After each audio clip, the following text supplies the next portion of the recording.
Om Swastiastu, Assalamualaikum warahmatullahi wabarakatuh. Perkenalkan, saya Faridatul Hasanah dengan NIM 21130711012.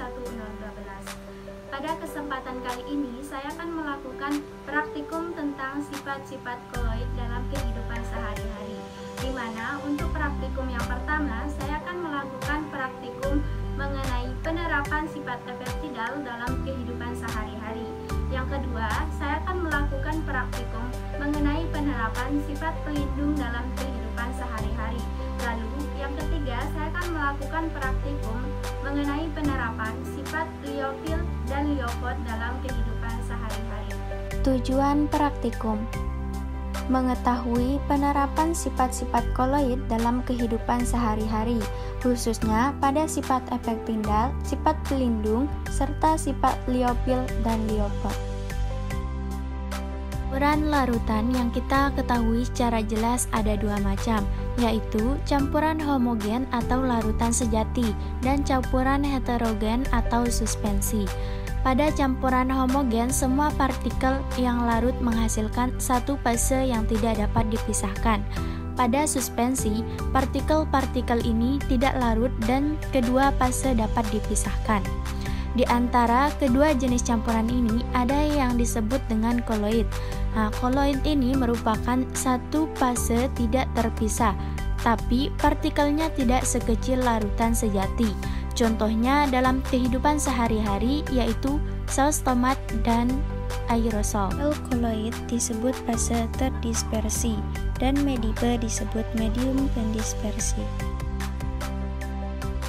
Sifat-sifat koloid yang pertama ada epeptidal, yang kedua gerak Brown, yang ketiga elektroforesis, yang keempat adsorpsi, yang kelima koagulasi, yang keenam dialisis, yang ketujuh koloid pelindung, dan yang terakhir koloid liofil dan liofot.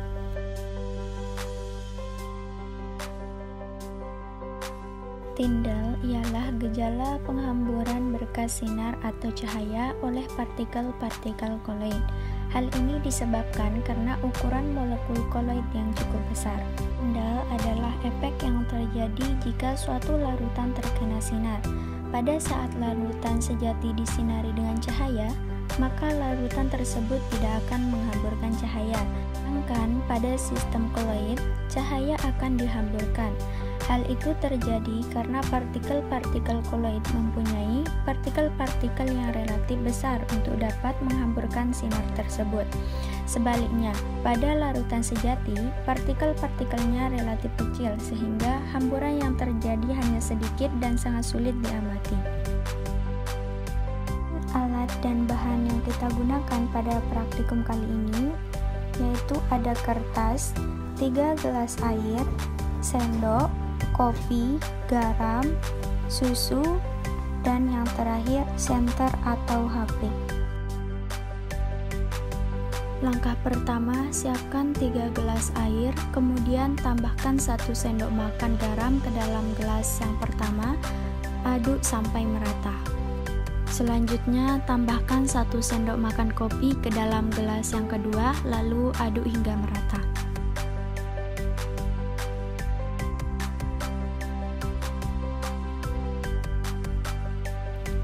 Kemudian tambahkan 1 sendok makan susu ke dalam gelas yang ketiga dan aduk sampai merata.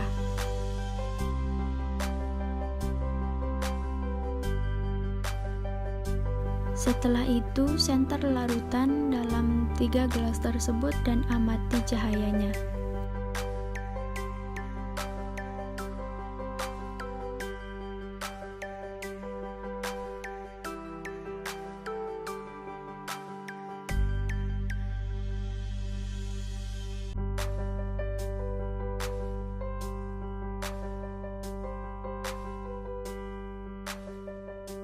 Efek Tindal merupakan efek di mana kita memberikan cahaya pada suatu larutan.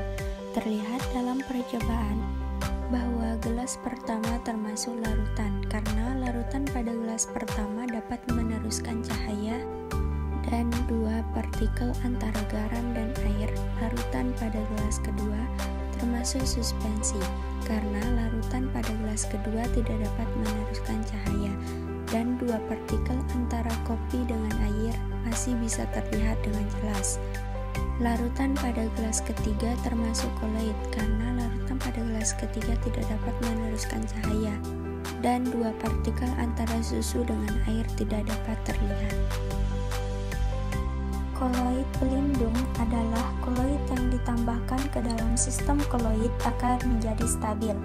Koloid pelindung bekerja dengan cara membentuk lapisan di sekeliling partikel koloid lain, sehingga partikel koloid yang dilindungi tidak menggumpal atau terpisah dari mediumnya. Pada beberapa proses, suatu koloid harus dipecahkan, misalnya koagulasi lateks. Di lain pihak, koloid perlu dijaga supaya tidak rusak. Suatu koloid dapat distabilkan dengan menambahkan koloid lain yang disebut koloid pelindung. Koloid pelindung ini akan membungkus partikel zat terdispersi sehingga tidak dapat lagi mengelompok. Contohnya, pada pembuatan es krim digunakan gelatin untuk mencegah pembentukan kristal besar es atau gula.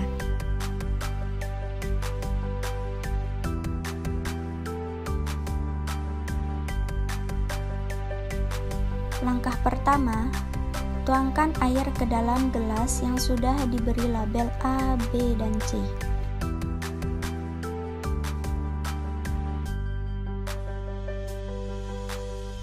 Kemudian, masukkan minyak sebanyak 2 tutup botol ke dalam gelas A, gelas B, dan gelas C yang sudah berisi air.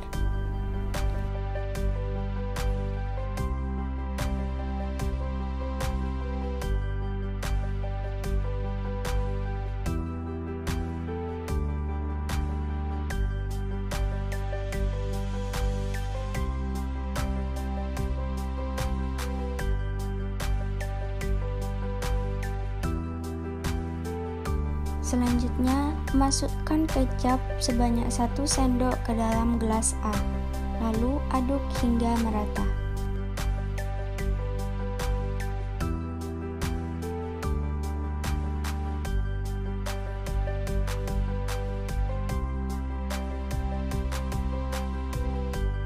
Selanjutnya, masukkan 1 sendok susu ke dalam gelas B, lalu aduk hingga merata.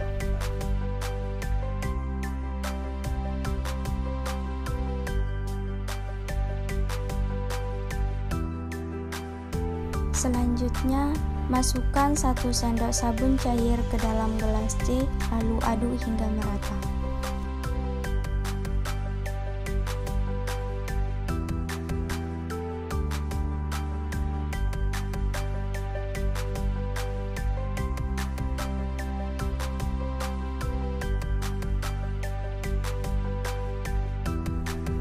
Pada kecap masih terlihat adanya batas antara minyak dan air, yang menandakan air dan minyak tidak larut, walaupun sudah ada metode pengadukan. Dan pada susu juga masih terlihat batas antara air dan minyak, sehingga air dan minyak tidak larut walaupun sudah ada metode pengadukan. Pada sabun, air dan minyak terlarut, karena sabun merupakan koloid pelindung, sedangkan susu dan kecap bukan termasuk koloid pelindung. Ini ditandakan air dan minyak pada campuran sabun itu terlarut, sedangkan air dan minyak pada campuran kecap dan susu tidak terlarut. Karena koloid pada medium dispersi cair dibagi menjadi 2, yaitu liopil dan liopop, di mana liopil merupakan koloid yang suka cairan dan liopop merupakan koloid yang tidak suka cairan. Koloid liopil. Sel liopil atau koloid liopil merupakan jenis koloid yang fase terdispersinya dapat mengikat atau menarik medium pendispersinya. Jika medium pendispersinya air disebut hidrofil. Contohnya protein, sabun, deterjen, agar-agar, kanji, dan gelatin. Adapun alat dan bahan, yang pertama gelas, sendok, kompor, air, agar-agar, dan yang terakhir panci. Langkah pertama, masukkan air ke dalam panci. Kemudian, masukkan agar-agar bubuk. Lalu, nyalakan kompor. Selanjutnya, panaskan agar-agar hingga mendidih sambil diaduk rata agar tidak menggumpal.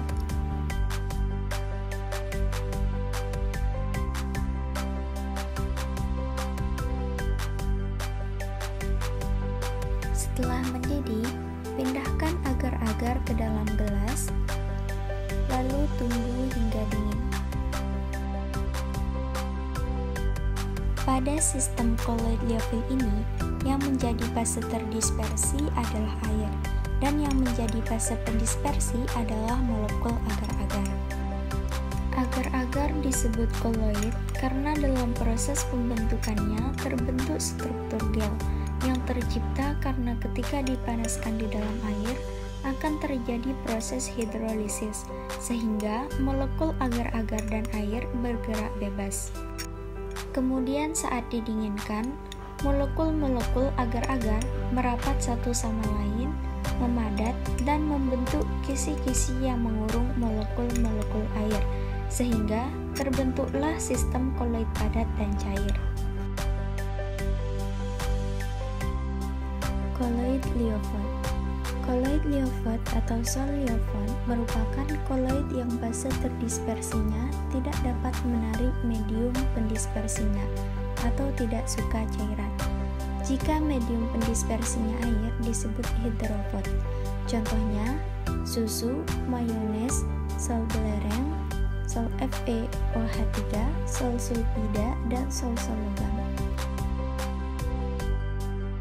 Adapun alat dan bahan, yang pertama gelas, kedua sendok, ketiga gunting, keempat air, dan yang terakhir mayones. Langkah pertama, bukalah bungkus mayones, lalu tuangkan mayones ke dalam gelas plastik secukupnya.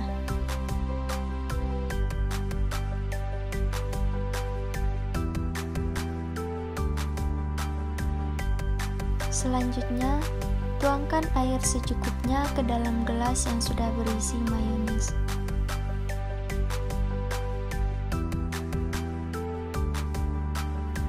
Kemudian, aduk hingga merata.